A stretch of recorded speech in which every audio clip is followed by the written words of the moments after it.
Yo, you now tuned in, man. It's your boy Mac P, Music and Knowledge, man. I'm in a spot with DFNS, the motherfucking Lord Nez, man. Legend himself, man. Listen, What's good? I'm about to ask them some questions and shit, see what they got going on. It sounded real crazy in the background, right? Look.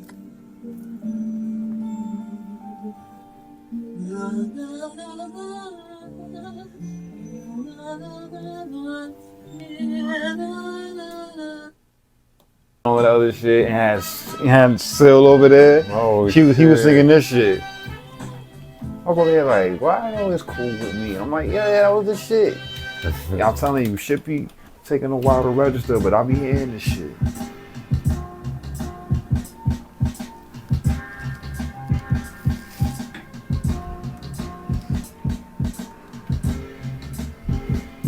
Alright, man, so we fresh off the 1 year anniversary of Smoke N Beatz, man. That's a You know what I'm motherfucking saying? fact. I just want to give a big congratulations to these black men Good looking for kid. doing something independent, Thank you, doing man. something innovative. You know what I'm saying? Shit. That shit, Some shit that you don't really see too often in this day and time, right?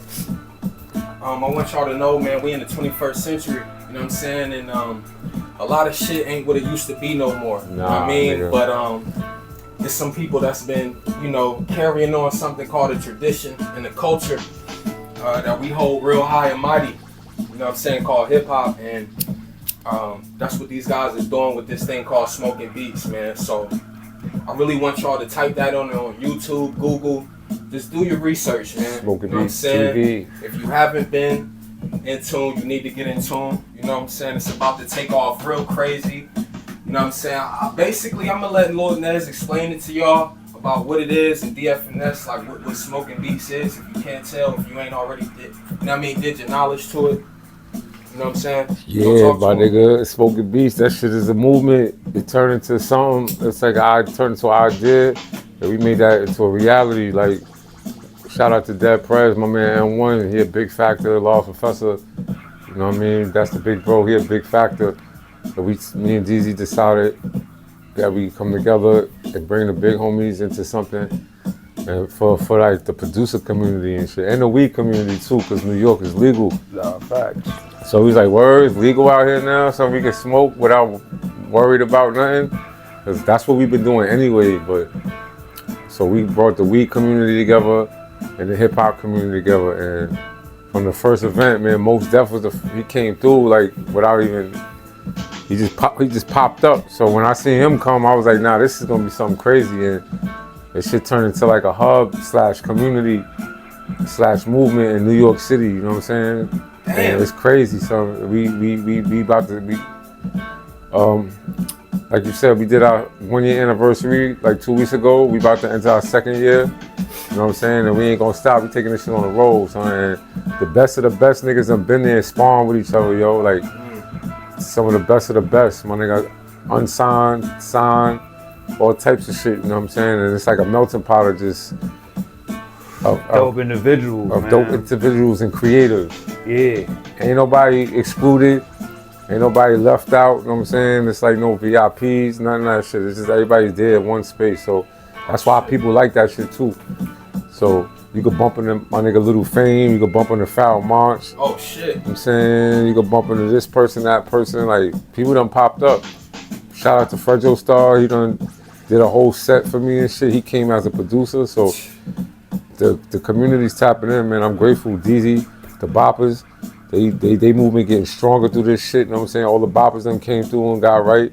Type shit, So you know we doing that legacy. We doing it other places too, but we been doing that legacy, which is a art gallery / dispensary in Lower East Side owned by Dead Prez. That's why we did it there. Cause our peoples, you know, that was our peoples and shit. So we was like, yo, we're gonna do it over there if possible. And thanks to M1 and Brother Umi, they let us rock out. Damn, man. And that shit been a hub, man. And I'm excited. So I'm excited what's to come. And when you go there, it's gonna be a lot of smoke. It's gonna be a lot of beats. Yeah, You know what I'm saying? I've been to that shit one time, y'all. You know what I'm saying? I ain't gonna lie. That was the highest I've been since I've been out You know what I'm Swear to saying? God, a lot of You weed, know what I mean? When I son. went to the Smoke N A Beatz. lot So, of weed, bro. shout out to them. Yo, Nez, man, I ain't gonna lie, man. Hold up, that shit turned into it turned into Yo. it done turned into something Yo, like looking, DZ. nigga. We got merch and shit. You see the hats and shit. shit. You know what I'm saying? Niggas got smoking beat packs. Oh you know shit. What I'm saying? Yo, so basically what Nez is saying is that if niggas ain't really supporting and pulling up and don't got physical, you know what I'm saying, aspects to what we talking about, like we really don't, you know what I'm saying, like, you know what I mean, no, you gotta pull up and see us, man. See this shit in person. It's about to get crazy. You see, said at the first show, it's most def pulling up. Yeah, that was crazy, bro. You don't even, like, I don't You don't even know who's next. Special surprise might come next. Like, You you know what I don't mean? know. Like, Son. you never know who you run into that night. Yeah, like, that's why I do it for, too. You know what I'm saying? So, and the illest part is niggas be in the cut, listening to your beats. You don't even know they there till later on. Or so we post the pictures of the next event type shit. He's like, oh shit, someone's there. I didn't even know. And they be in the cut. You know? Yeah. Yo, man, so DZ, man, I wanna ask you, bro, so like when it come to what you doing with your music and being, you know, next to people like Nez and the boppers and all the things you got going on, like what's the amount of, you know what I'm saying, pressure you feel like you go through, not only as a producer but as an MC as well, because you got these guys like really, you know what I'm saying, vouching for you, you know what I mean, and you gotta you got a lot on your plate, brother. You know what I mean? So I know the people, they don't really see you, but they probably wonder, like, what's your process? Like, how you... Yo, hold up, before you even start, man, real quick, not even to talk crazy, but yo, this dude, his glow up is crazy. The last year, the boppers, and his glow up has been super stupid. And he, you know, I don't want him to get gas and all that, but, you know, I'm proud of him and shit. And, you know, he got a long way to go, but, you know what I'm saying? I just wanted to add on to that dude right there. He been elevating crazy, son. Nah, thank you, bro. And to answer your question, my nigga, immense pressure, man. It's like just knowing from all the work I put in, you know, from writing rhymes to even just the thought of just like, all right, man, I'm gonna just take it upon myself to really hone my skills, like, and really make these beats. You know what I mean?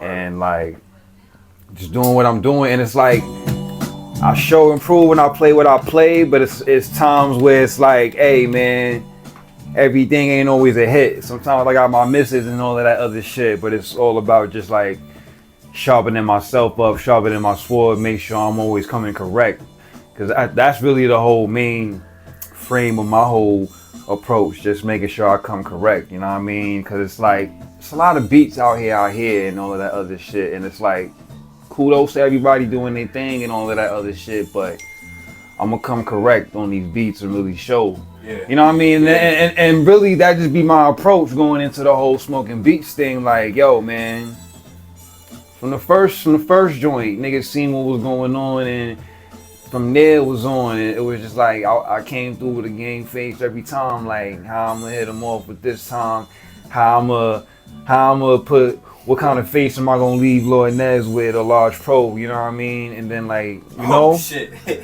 Yeah, he that type definitely of be thing, doing, you know? Yo, no funny, that nigga Lars, me and him be, you know, speaking on our, reflecting on whatever, and you know, we speak of DZ, his performances and shit, and I'll be surprised when my nigga Lars be calling up certain individuals on the phone, telling them about him, and these individuals ain't normal. You know what I'm saying? These niggas is people, I don't even want to speak on it, but.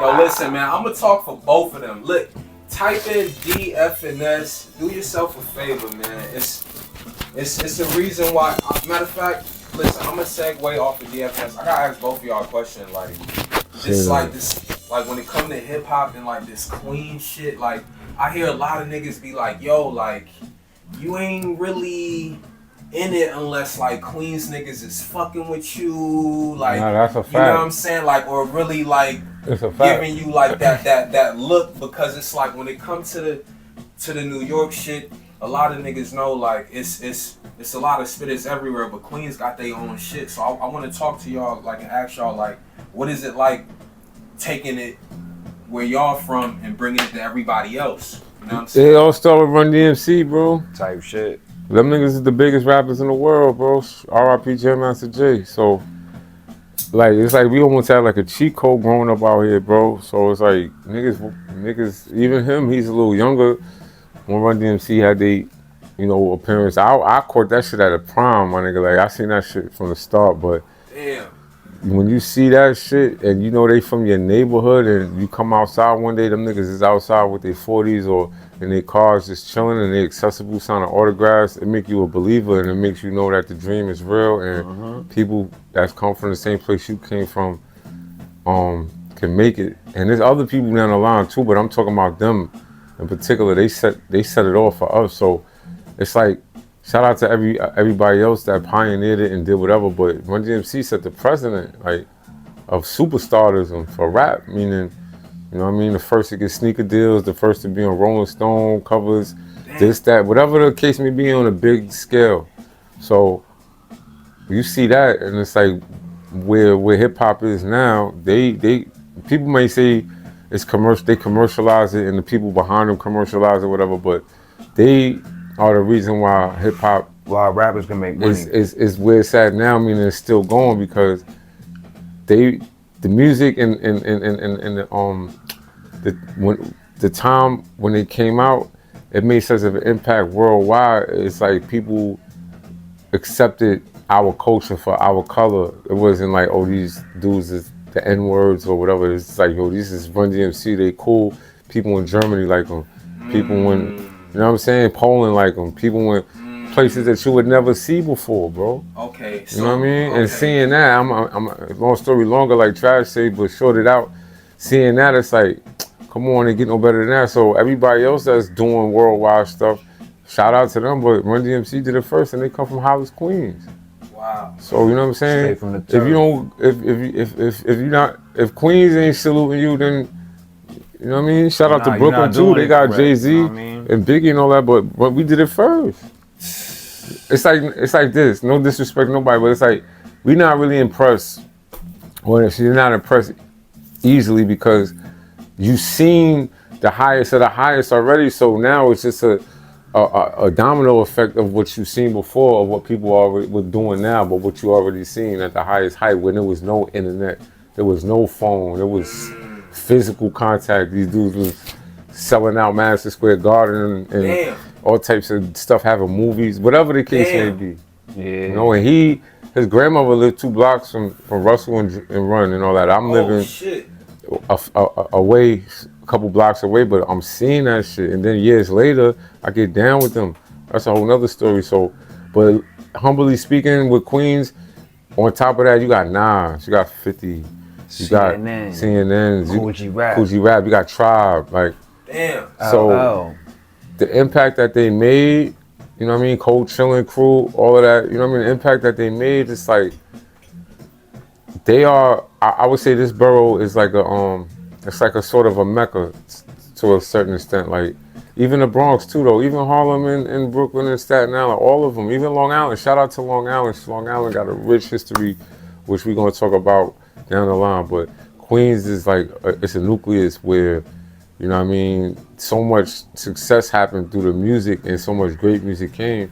It's like, you know what I mean, if you come to New York City, we don't rock with it, then you know what I mean, it ain't hitting. And humbly speaking. And then I'm gonna segue off of what he said about, you know, the Mecca and shit like that. The shit goes beyond hip hop, you know what I mean? You got cats like James Brown that lived out here. Oh shit. John Coltrane. Oh shit. Ella Fitzgerald. You know what I mean? The list goes on, you know what I mean? Louis Armstrong. It's Louis Armstrong, but it's just like growing up in Queens and you walk around and you see these things. You see these things, they no longer here, but you see these remnants of them still here and stuff like that, and it really gives you that insight, like, yo.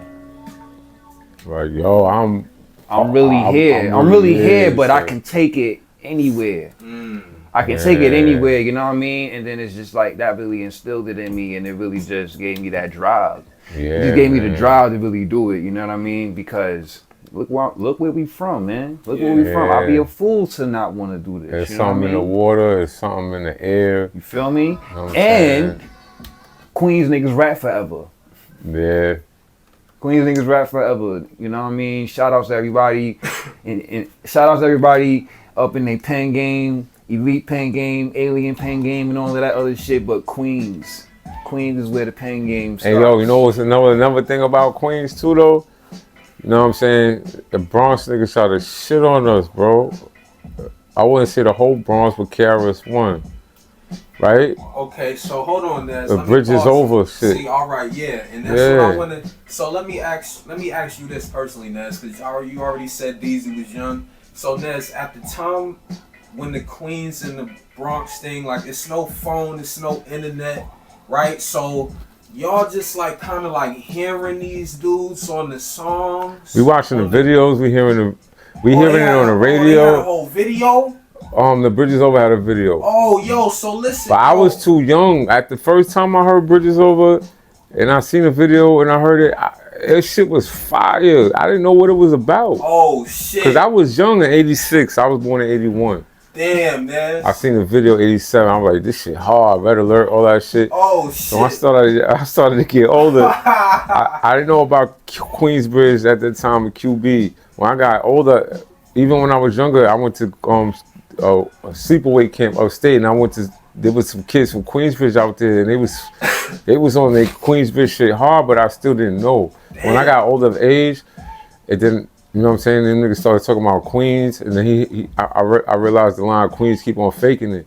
I was like, oh, that's fucked up, and I like KRS-One too. Yeah. But I didn't know the whole history behind it and everything. I'm just saying, like, that shit put a battery in niggas' back so hard. That's why you got Mobb Deep, Nas, and all them other niggas. That created a whole nother monster of Queens. And Queens was always called the desert. Niggas was like, yo, niggas, Queens is soft, whoop-de-whoop-de-whoop. Which, whatever the case may be, I know a lot of thorough people from out here, from my side of town, but that was the reputation from Brooklyn, Harlem, the Bronx. Queens is soft. So when Mobb Deep came out, bro, and Nas and shit, damn, it's like niggas felt like superhumans. Even when Nori, Super Thug, shout out to Nori, his first cases, he shot up the movie theater after he saw Juice. Damn. He fucking shot the movie theater up. It's documented. That was his first case. So niggas' mindset, and I don't even want to get into too much detail, but the streets out here in Queens was official. So we came from some ill thorough shit. So that Bridges Over shit, I guess from my experience, it made niggas be like, yo, you know what? Niggas sleeping on us from out here in Queens. We gonna show them, and it turned niggas into like, yo, we gonna respect them niggas from Queens, bro. Like, right. And now to this day, if you mention Queens, niggas the sideline say some hating shit, but everybody that represented and did what they think is official. Down from 50 Cent down, bro. Damn. You know what I mean? On some G shit down to music shit. Like, yeah. You know what I mean? And niggas can't question it. But like I said, that put the battery. But you know, niggas went through a lot. Mobb Deep had mad fights and shit. From what I know, going out of town, niggas was trying them, you know, everything. But that Bridges Over shit, long story short, put a battery in the next generation of Queens MCs and Queens young kids, you know what I mean? to let us know that, yo, we not soft, or we're not the desert. Queens was called the desert. We not the desert. Damn. And it still is. It's quiet, but niggas turned it up. Brothers turned it up. Right. You know what I mean? And shout out to the Bronx, though, because I got a lot of family out there and friends and stuff like that. So I never, you know, never front on them or whatever. But that's just what it is. I was like, damn. And then years later, I got put on by the dudes from the Bronx. Raw Breed and Ultra Magnetics. Damn. Mm-hmm. Damn. You know what I'm saying? So life has its 360. So it's not where you from, it's where you at and who you around. But these are the things that made us who we are, and why I believe why I made Queens such a strong force in hip hop music and in the rap game. You know, after Tribe and all that, but the Mobb Deep era, they was like, the bridge is over. What? They took that and just ran with it. Yeah. That's why Queensbridge had such an ill run, because from like 95 to like 97, 98, half of the projects got a record deal and shit, because the industry was, it's like when they went to Chirac or they went to Miami, any city or any place that's buzzing, the industry's gonna come there. So everybody in Queensbridge had a deal, or at least a single. And that gave more people motivation. And, you know what I mean? Then it came back over here. So today's music in Queens is not the traditional music. It's a little different from the youngest is doing that, but they still fly. They still holding it down. They crazy. Yeah. They mad thorough. Son, these kids it's like, but they know where they come from. So even though they don't listen to Run DMC, and you go back, they be like, yo, we from Hollis, LL Cool J, you know what I'm saying? Yeah. So that's the LL Cool J. I can't forget LL either. What Run DMC and LL did, first big stars, it set down a line of pride and confidence to this borough. And you know what I mean, when it comes to spitters, you could just do the history. And you know, we are not the best. I wouldn't say nobody's the best, but we definitely put it down out here, bro. It's debatable. Yeah, the ones who put it down. Yeah. You know, from Prodigies, Cool G Raps, Pharoah Monch, Onyx, Sticky Finger, Fredro, to Mr. Cheeks, the 50s. I don't even want to put them in the same sentence too, but Ja it's just what's what it is. Yeah, man. Royal Flush, Mike Geronimo. Damn. Dress from Black Sheep. You know what I mean? Craig G. Came with the whole Queensbridge, everybody from over there. You know what I mean? It's like, you know, Nas. You know what I mean? Like, it's like all of them dudes' pen game is crazy. Fife, dog, like. Wow. And they all from around this area. So. That's Alright, crazy. Look, That's the crazy part. I wanna ask you all about how the game going now though, right?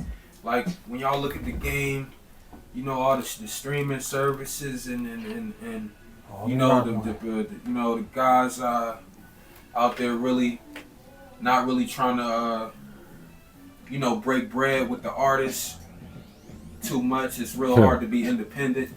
Like, how do y'all see, you know, dudes coming up and being successful? Like, how is it possible? You know what I'm saying? In today's time. I'm gonna start it off like this. DSPs, fuck DSPs, yeah. That been my main aim since day one in this shit, you know what I mean? Like, buy physical, support the artist best way you can. If you don't got it, retweet, tell a friend type shit, you know what I mean? But it's like, with the DSPs, it's an opportunity. That's what I'm saying. You don't want to say effort. It's the opportunity to expand the reach. Yo, you know what's how? It's a gift and a curse, DZ, too. It's crazy because DZ, I rock with his movement because I've been on DSPs. One day Nori told me, he's like, yo, you gotta put your albums on all of the DSPs. I used to put up media share links and all that. But before that, nigga, I had mixtapes on the street, on Canal Street, Jamaica Avenue. I'm talking about, you know what I mean? Physical copies, and I had them on that Piff. I had 20 mixtapes on that Piff. Before transitioning that Piff, I used to press up 400 CDs, 500, whatever I could scrape up, and distribute them shits manually on 125th Street. What year was wherever this, wherever the Africans was at. Shout out to the Africans because they was the ones selling mixtapes. This was 207, 208, 209.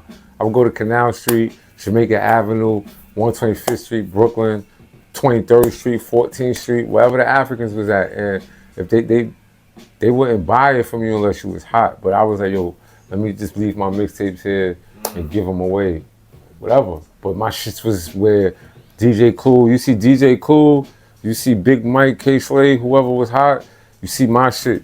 You know what I'm saying? Not all of them, but I was learning that. So that's from the aspect of the physical copy where I was also making a little bit of money. Then you had the shit, what's that shit where they, disc makers and all that. Disc makers, CD baby. You can make a couple hundred, 300 physical copies. So it went from that to the digital shit. But even before that, I went to the Bay Area in Berkeley. I was staying out there with JT The Bigga Figga and all that. Shit. And I learned Amoeba Music. I learned how to do my independent hustle. So they used to press up 1,000 pieces, go to 5-6 different record stores, and they buy the pieces for $5 up front. And I seen the nigga JT cash out like 5 bands in one day at 8 record stores. Wow. He said he do this shit over and over again every day.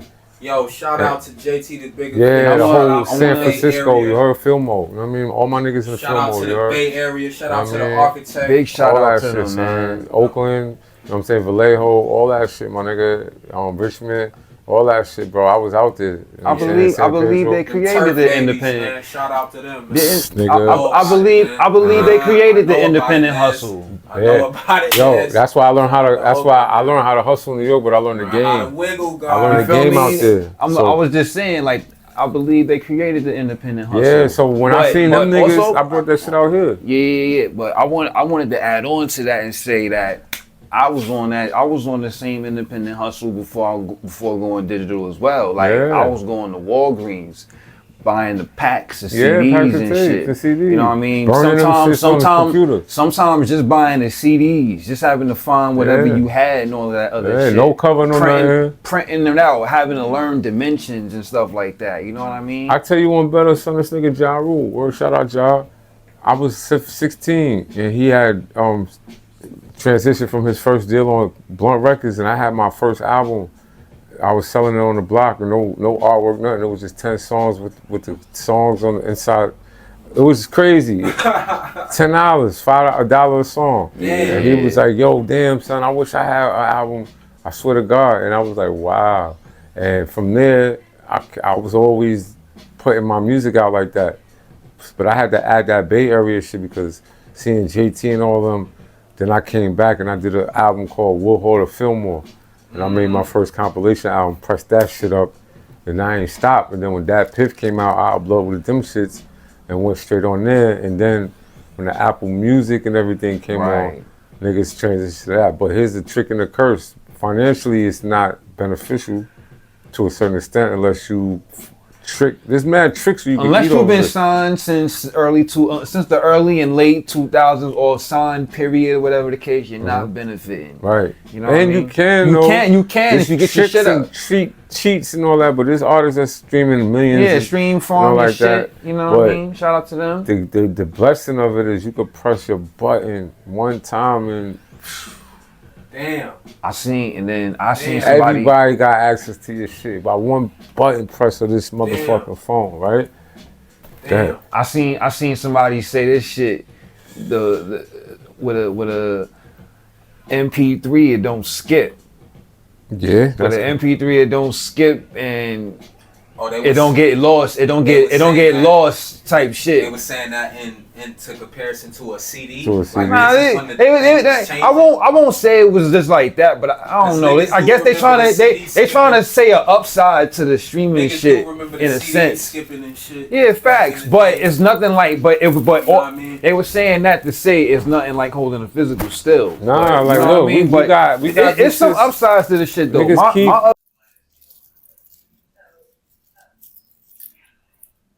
Yo, when I was out there in Cali, yo, Big Twins had some weed. Gas, nigga. Yeah, you seen me? I brought that shit back home with me. My nigga be having that gas. Shout out to Twins.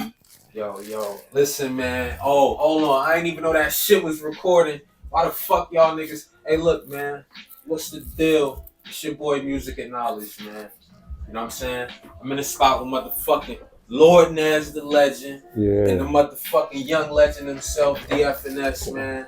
Listen, live in headquarters.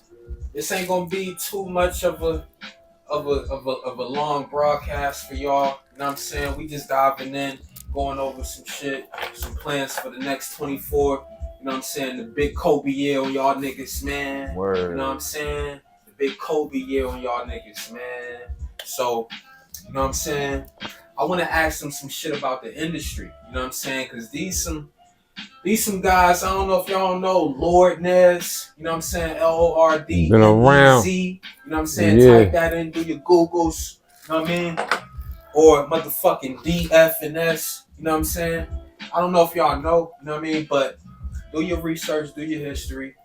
Moving on though, I want to ask them like, yo, do y'all believe is it a such thing as a good deal or like a deal that is like worth somebody signing? Because y'all know in the industry right now, like it's a lot of people, you know, saying ain't no such thing as a good deal. Right. Why sign a deal? Why sign to another rapper? Hmm. What am I? What am I? Let me use this other rapper's platform. Am I so are you really even independent? Like, do you believe is not only is there such thing as a good deal, but do you believe you could even be really independent? Really? Like, is there such thing as that? Like, cause niggas be screaming that Nez and DFNS like yo D's like yo they be screaming like that independent shit, but I swear I be seeing these niggas with every fucking body, yo. Yeah, shit, mad They got questions. they got the Word, machine. They got the machine, but to the degree of I'm gonna add on to what DZ speak. I don't think there's no such thing as a good deal, but for the most part, because it's like the way deals are constructed, to my knowledge, it's like they give you whatever they can give you if you can't negotiate or whatever the case, and then it's up to you to build your star power for you to negotiate a better deal. You know what I mean? Depending who you signing to, whatever the case.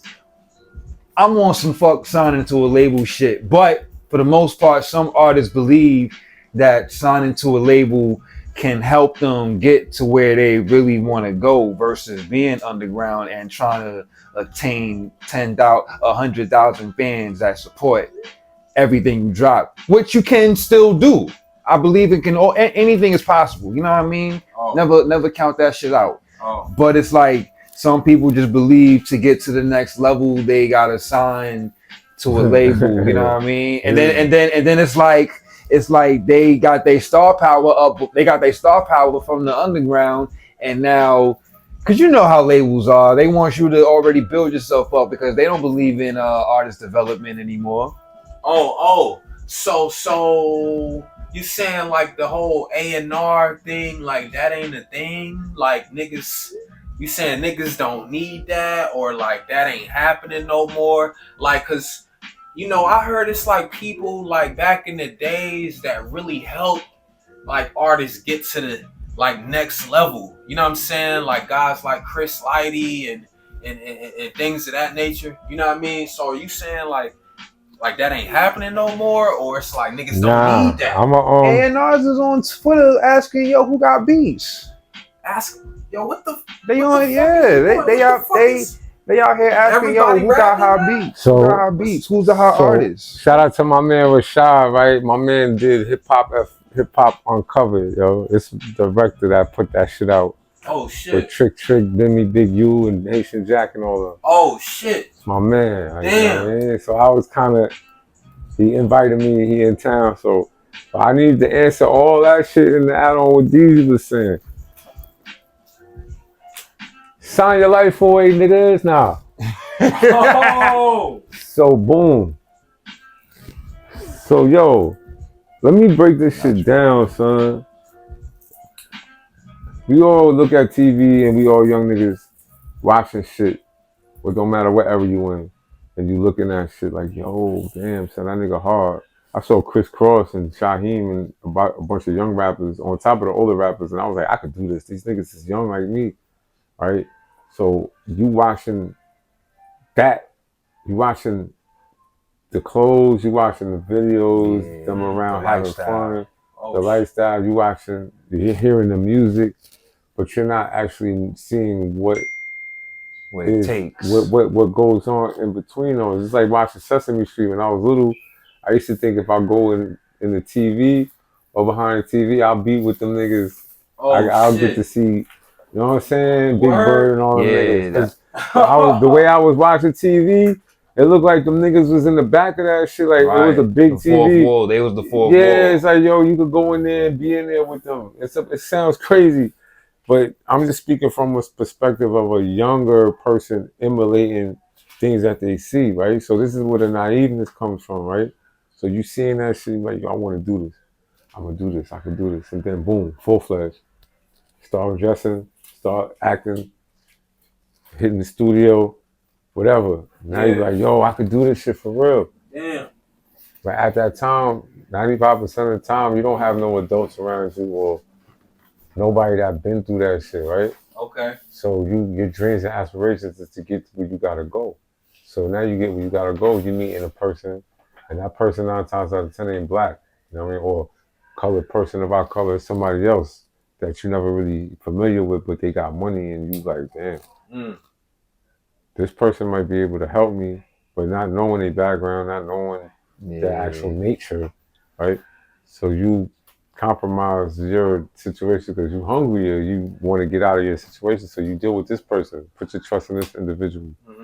This person says, they basically sell you a dream or tell you they can change their life, which they can, but they don't tell you what comes with it along the line. So you oblige or you agree to fuck with them, and then out of nowhere shit start working in their favor, not your favor, and it starts to get unfun, and it starts to get complicated, and you start to ask yourself questions, and now you be like, damn, it's not what it's cracked up to be. Right. But this only comes when you get into it from a standpoint where you're not educated, or you've been through a lot of things that you had to because no one taught you. So let's even take it back further. The origins of not even rap, the origins of artists that are from this country that are Nubians or original men, you know what I mean? We create this music like jazz and R&B and our culture, but there was no way for us really to perform it other than dealing with gangsters and dealing with, I don't even want to get into it, people that were not us, but they ran shit. And they hire us as entertainment so we can entertain them. So before there was even a record or a vinyl, there was the stage and the microphone and the instruments, and niggas would give them peanuts to entertain them. Wow. Right? So from there, it evolved into that entertainment. They found a way where they could put the entertainment on a physical piece of material, which was a record now. Now you got the big RCA vinyl that they show, the RCA records. RCA. With the dog. That big record player they show with the dog? That's the first record player from that I know. So RCA. Before that, there was no recordings like that. If I not to my knowledge. So that they start making these songs, and the record business becomes. Yeah. But guess what? Who runs the record business, my nigga? It's gangsters. The whole idea and the origin of the record business was we make these songs that they singing in these clubs, and we're gonna put it out, and we're gonna make all this fucking money. We know the origin. That's performing that shit. They gonna get high, and we're gonna drug them up, or we're gonna give them peanuts, and then they just happy to be here. So when the shit goes down, if they ask questions, they don't got no business asking nothing. That's the mentality was. Okay. You know what I mean? And from there, it evolved into, it was more, from what I'm learning, it was more like that, but it evolved into a structure now, a quiet gangster type of approach. It's a quiet, you know what I'm saying, way of doing business, but it's still this the practice of we taking these talented people that don't got nothing, using them for our entertainment, and we're gonna make a bunch of money on them. Right? That's like, if you really want to get real origins. So I don't want to say no names, no who, like, if you know, you feel me? Okay. So that's how you put sugar in the medicine. Yeah, so boom, from there hip hop comes into play. So hip hop is the best to me out of all of them because they figured out a way where they had to go through that, and they was dealing with it too, but they was dealing with those business people because they saw how much fun everybody was having, and they saw Run DMC and all of them. Yeah. And everybody wanted in, but only one or two people like Russell Simmons knew what was really going on because he was doing business with everybody. So if you're doing business with them, they teaching you the shit. Oh. So now if you see, that's why Def Jam and other things was more successful than others because certain people got taught. And then the other ones that was just trying to get into it, they just ran through the hump. So anyway, hip hop came in and broke an ill barrier because we found out how to make more money than they were supposed to give us. Wow. Right? And certain people lost that battle, but shout out to niggas like Suge Knight and Official G's and like even dudes like Jimmy Henchman, dudes that come from the street that really say, yo, I'm like you too. I'm not scared of you. Oh shit. You know what I mean? I know what you could do, but I'm not scared of y'all because you can't fight against power sometimes. So if you if you show strength to power, you can't defeat them, but they respect you. And now they be like, yo, you could come on our block now. Okay. You know what I'm saying? So certain people will let on the block, and they play some. I play. They were able to start eating, and by that happening, the way they started eating and monetizing was on a whole level than 3-4 generations from before. Okay. But what the crazy part is, they were taught, not all of them, but the ones that was taught to monetize, they was taught the same way how the shit was constructed. So they practice business skills was the same way. It wasn't fair. So it still was trickling down and people not happy. That's why you said don't sign the rappers. Somebody's like, yo, don't sign to this, because it's the same practice, but certain people figured it out and got benefited. So now trickle down to the digital age and the computers and like where we at now. Yeah. People figured it out where they don't even need that system. You know what I'm saying? That was created to make you lose in the first place. And the computer, the phone, everything created a middleman blockage where you can go straight direct to consumer without having to deal with these powers that be in a machine to make you famous or make you monetize off of the shit. So it's like a gift and a curse. But here's the thing: you could do business with these people, but if you're dealing with a lion, just know you're dealing with a lion. If you're dealing with a snake, you're dealing with a snake. You can't get mad if you get bit. Right. Some people do that shit. You dealing with a whole snake and the nigga bit you, like, oh my God, I got bit by the snake. I was trying to be nice. I put the snake in my face. You fucking idiot. Like, you keep that nigga far away and shit, bro. Like, you know what I mean? Because that's his nature. Humans is different because we are unpredictable. We the only manipulative. That's another situation, but I say this to say, when you're dealing with this music, you just gotta know what you're dealing with. Okay. So if you do get disappointed, or I wouldn't say disappointed, things go how they go, you won't be disappointed. You'll expect it, and that's what you chose to do because you know what you was dealing with. But is it possibility and a chance where you can capitalize and take care of your family for life? Wow. You know what I mean? But there's a certain level to it though. Okay. You know what I mean? So I don't know if that makes sense what I was saying, but that's like from my observation in a nutshell. So to get a deal is good, but at the same time it's not if you don't know what the fuck you're doing. Because you're gonna get lost in the sauce, and it was made for you to get lost in the sauce, and now it's even worse. So I would say, you know what I mean, study the art of business practice. And a deal, people don't know, a deal is just an obligation, right? Between two parties in agreement where you're giving me money to record this music, and in return I'm giving you this music to put out. So if you don't oblige or I don't oblige, then there's no deal and someone reneged on the deal. So if I give you the music and you give me the money, then we make a deal. That's what a deal is. That's what a record deal is. A contract is something that you gotta read and go over with a lawyer or whatever in order to sign to get the deal closed. So you can get your finances and they can get what they get. You know what I'm saying? And 9 times out of 10, those deals, it's gonna be one-sided. Somebody's not gonna come through and you're gonna wind up getting mad and want to bust somebody's head. So you have to prepare yourself for that and know if that's what you want, get what you can get. Boom. If it don't work out, cool. Know that's what it was there for and get the fuck out, and then build something on your own so you can help empower others.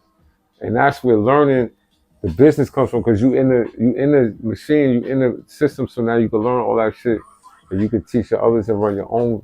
That's why people, it's like, yo, I don't need a deal no more, because they see how easy it is. And the technology cut everything in half, where the labels had all these departments, they was paying all these people. Now the computer and the phone is your department, your art department, your video department. You know what I'm saying? This department, marketing department. So you can do all these things. You can shoot $100,000 video in the 2000s now for $400. Yeah. So it's like all these, you're your own label to a certain extent. But now, again, Didi was saying this about putting out physicals. CDs are exempt to a certain extent, but people are still collecting vinyls, CDs, and tapes. So the digital aspect is to help you get your music to the masses, Okay. right? Because you in a small place in a small town, but how can you get people all over the place to hear your music at the same time without you having to fly there every week or go to another city every day to physically? I ain't never been to Brazil. But that's a grind before him. Saying that, he would have to go to Brazil in order the niggas know him, unless there was a pirate radio or something playing his song. Yeah. You know what I'm saying? Because that still was going on, and mixtapes floating around, but you still had to physically touch the town. Now you could put out a song, and it's all over the place. So it's just a tricky game. I don't want to discourage nobody because, you know, a record deal again is just two agreements. You making that agreement with that company, and if you don't oblige by that company and you don't pay them the loan that they give you, which is a loan at advance, then you're not going to be happy. And then they own everything that you do for them contractually, the work, the intellectual property, the logos, whatever. Damn. They wind up owning it. You know what I'm saying? So if you are okay with that, that's cool. But if you want to own your shit, you can figure out. And I meant to say too, because I'm stuck. The best way to sign a contract or work with these dudes is when you have leverage. And I'm gonna give you an example. If you a nigga online or anywhere and you putting out music like 50 Cent, give you a perfect example. He got blackballed, they wasn't fucking with him, but he had a deal already. But whatever happened, he became so hot that them niggas had no choice but to fuck with him. And they offered him certain amounts of money, whatever, but he had the power to turn it down and give and accept what he wanted, right? And not only he got an advance, but he got a bonus where he could keep and he didn't have to pay back. Oh shit. 50 Cent? Yeah. And his first album went diamond, so he made so much money just off the advance, right? Then his album went so much, he got his money back, paid them niggas back, and then some, and then they wound up giving him like $15 million for his record label, G Unit. Wow. And then all them labels wound up. So he made like a couple, like 40, 50 to 70 million in the music business, I would believe. And then he transitioned from. Just went and took over TV. You know what I'm saying? Wow. And he from Queens, is a hustler, so that was an inspiration in itself. But everybody don't get that. I'll give you another example. When A Boogie and them, they was popping, they went to Atlantic, I'm sure they were able to get a little bit of money more than the average artist because they had this town buzzing. They sold out BB Kings by themselves.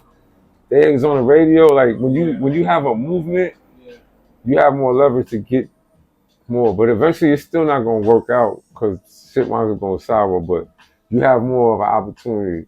That's why you got the Cardi. That's why Scar Lips and shit. She wound up getting a $4 million deal supposedly because so many people wanted her, and she had leverage because she was buzzing versus her saying, "Yo, I want a deal. Can you sign me?" Like, who are you to ask for a deal? There's a difference on asking for a deal, getting a deal, and people wanting to sign you.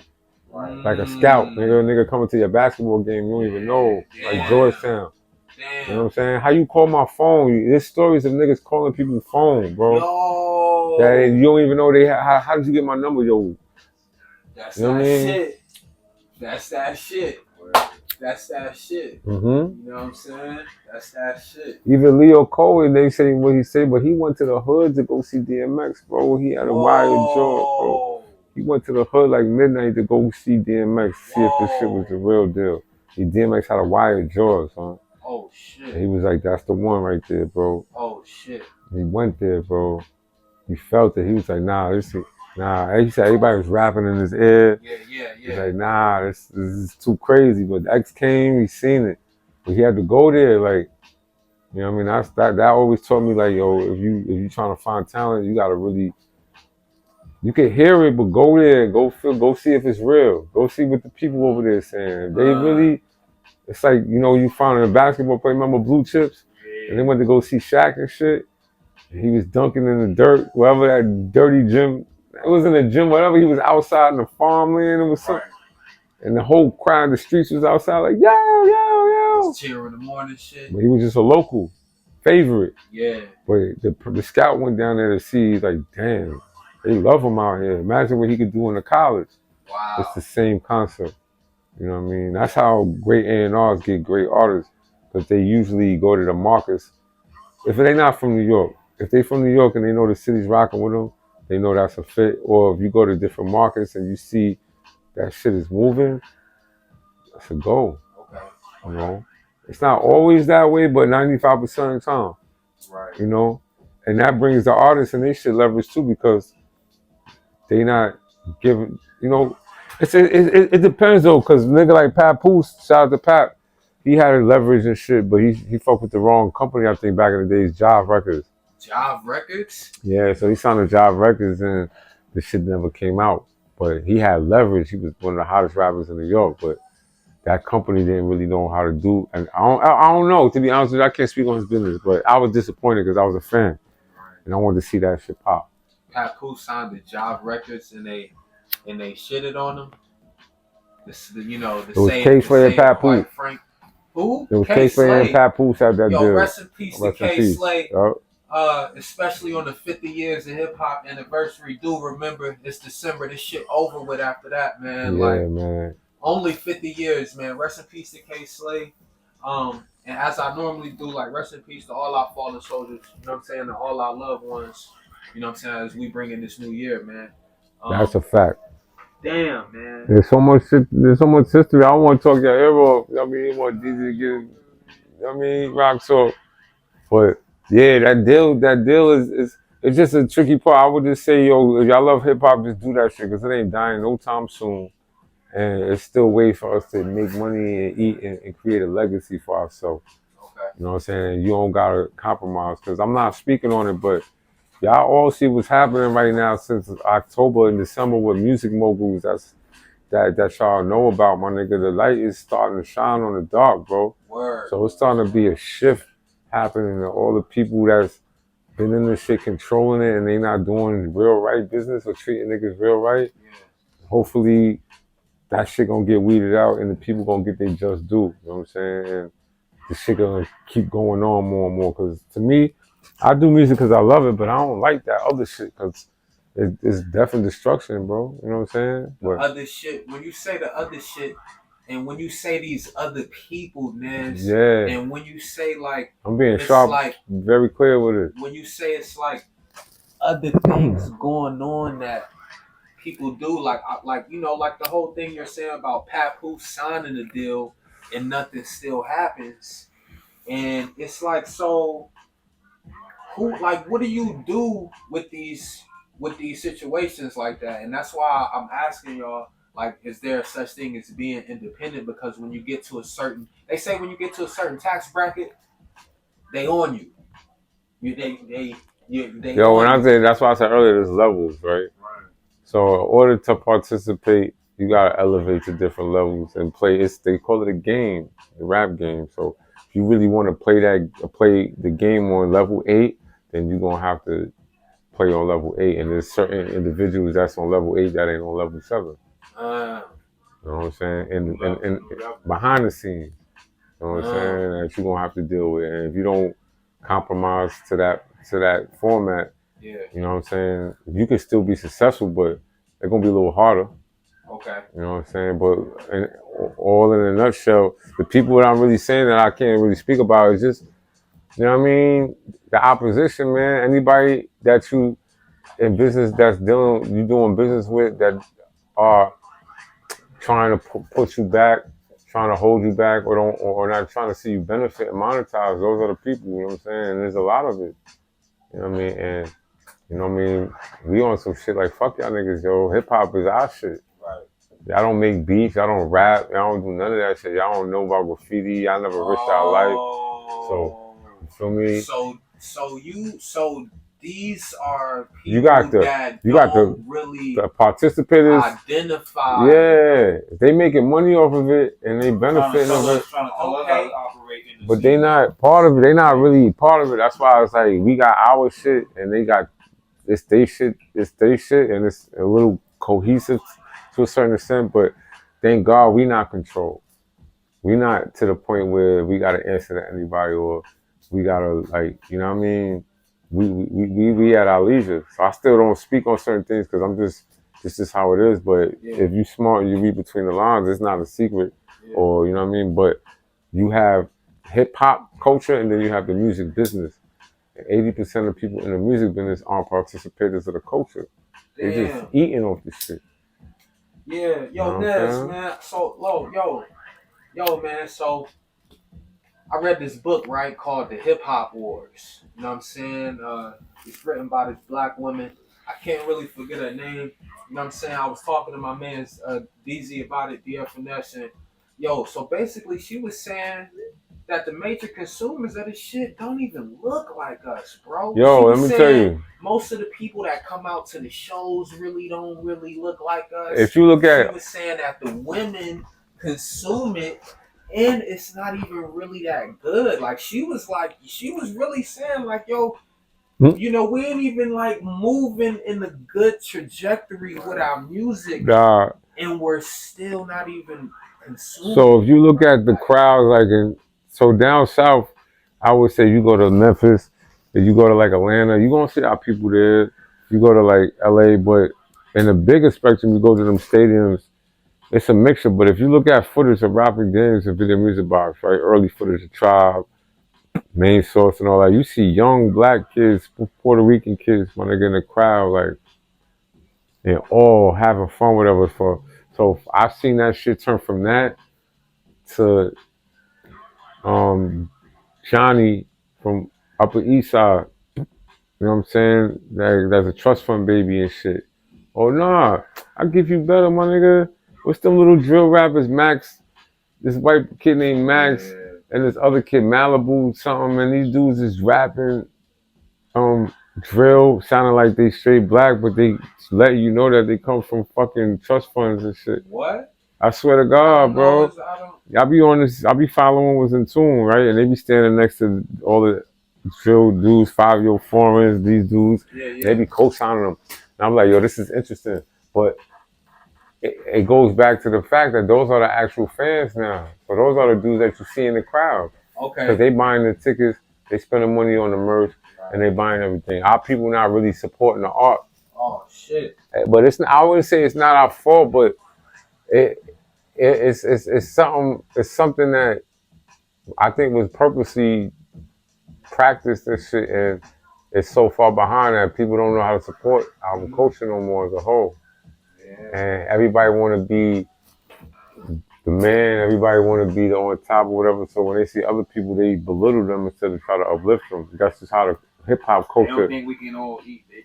In the music business, not, you know what I'm saying, the culture, but in the music business. But it spreads off to the culture in the underground too, because the underground, competition, everybody's so competitive. Yeah, that's why Smoke N Beatz is a place where there's really no competition. Everybody feel welcome, so it's not like everybody's like, oh, I don't fuck with them niggas. Nah, nigga, come through, nigga. Everybody feel like they part of that shit. Yeah. So that's that shit right there. Okay, bet. I don't know if that answers the question, because we went, you know what I mean, maybe you could chop it up or something, but no, it's good. It's good. That shit. Bottom line, man, it's at your own risk. You can still do it. I wouldn't discourage nobody, but you really gotta learn this shit. And you know what I'm saying? Go in blind. Yeah, don't jump in the pool without checking the temperature. You know what I'm saying? Don't touch the stove, and nigga, if you see a flame on that shit, wait till the flame go down at least. Yeah. You know? Yeah. You can't jump into anything you don't know. Yeah. Okay. Everything that looks good isn't. So they say be careful what you ask for. So if you want it, you're gonna get it, but don't complain of the things that come with the shit. You know what I mean? Damn. And it's business too, but it's even other shit that come with the popularity and the fame. You know, people, you know, weirdo shit. You're gonna have to, you know what I'm saying? Might have to knock a nigga head off, but you don't have to. But also, it's all types of shit, man. Like, yeah, I heard about niggas complaining, niggas wanting to like rap and make it, then they make it, and then they like, yo, I gotta go here, I gotta go there. Yo, this nigga looking at, I gotta hang out with this nigga I don't really know all day. They ain't mentally prepared for this shit. Yeah, man, it's a lot of new things that you gotta deal with and new adjustments. You know what I'm saying? And if you're not built for it, it's gonna be bothering to you. It's gonna eat you alive. And the energy that you perceive, if you come out on some rah-rah shit, then it's gonna be hard for you out here. People gonna want to see if that's who you really are. That's what you about, huh? You know what I mean? So your music carries on to your lifestyle, into your daily career, because that shit plays a big part. That's why if you look at niggas that just be on some cool rapper shit, they don't really go through nothing in the public like that other than their personal shit. Yeah. Nobody trying to fuck with them. They love them. Yeah. You know what I mean? Because they don't look at them like, oh, these niggas is talking shit, or the energy ain't rubbing off to them when they walk. You know what I mean? It's all energy and shit. Yeah. So it's a bunch of shit, bro. It's like 5 different layers to that question, bro. Mm. You know what I mean? I would say at least 5 different layers. But bottom line is, it's not good to sign, but you can if you want. Shit, right. Or the biggest goal is to have built an independent empire, partner with them niggas, get your money and get the fuck up out of there. Try your leverage up so we can make a partnership or something like that. Right. You know? Build your legacy, put out great music, and keep it moving and pass it down. Right. I mean, but it ain't gonna die no time soon, son. This music shit, as far as from what I'm seeing and what I'm hearing, you know what I mean? Especially with the bopper shit. Yeah. Speaking of the bopper shit, about to segue and holla at my man DZ for a quick minute. Yeah. You know what I'm saying? Yo, man. Right? You know what I'm saying?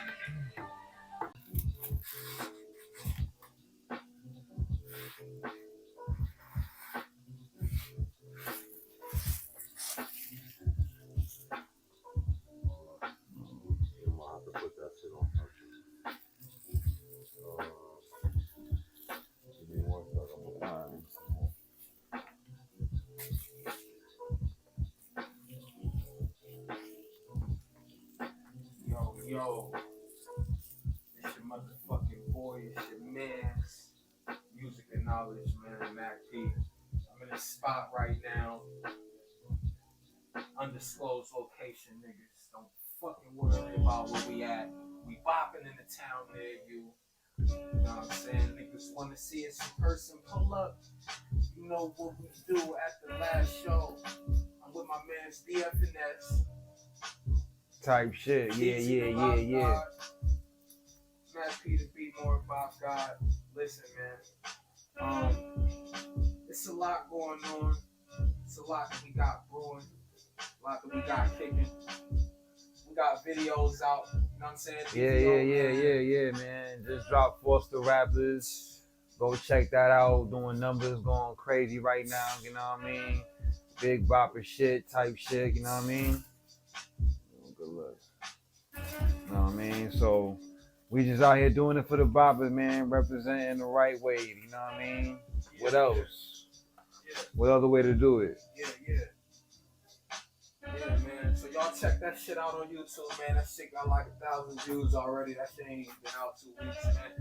You know what I mean? That shit up, man. Foster Rappers, DFNS.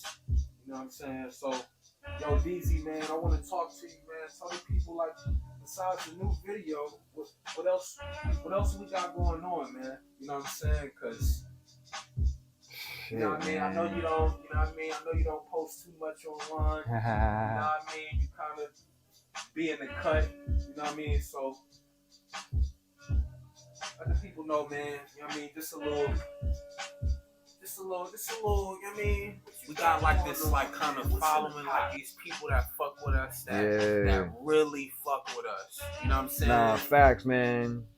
So it's ridiculous. Like, it's like whether you in New York City or Brazil, you know what I'm saying, or Nigeria, you done heard some of the boppers, you know what I mean, some of the bop shit. So, you know. Yeah. Nah, you talking, bro. Man. Yeah, it's good. So, yeah, man. So we got like hella shit going, hella shit brewing.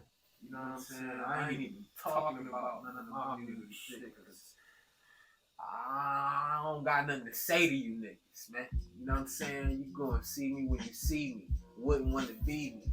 Nigga, gotcha. BB. BCBG. Hey, yo, you wouldn't believe me how I came through. Nigga, the range blue. Niggas like Mac, you do what they couldn't do. You the prize jewel in the hood. Doing what these niggas wish they fucking could. You in the hood, but you make it look good. Goddamn, my nigga, you got the plan. Hit him with the Mac, spray him with the can. Hey yo, relax, I'm the man. I got it. Me and my team, we play. Got all black, all black, all black. Go off that, go off that. Nigga, your shit whack. Everything you say, I'm your sensei. It's your doomsday. Ain't better than me on your birthday. Hitting the nigga on his worst day. Like, hey yo, worst day, worst way. Max snatching bitches out their purse like, hey, whoa, while I'm fucking like David Ruffin. Hey yo, it's a slow song, but nigga, hold on. The crack in my long johns. Back in the day. Now I sit back and let the money play. Let the money pile, nigga, 100,000. Like damn, nigga, I'm sham wow how I ball off, nigga, you fuck off. Whoa, don't do that, nigga, don't change it. Nigga, I got the lane switch, make your main bitch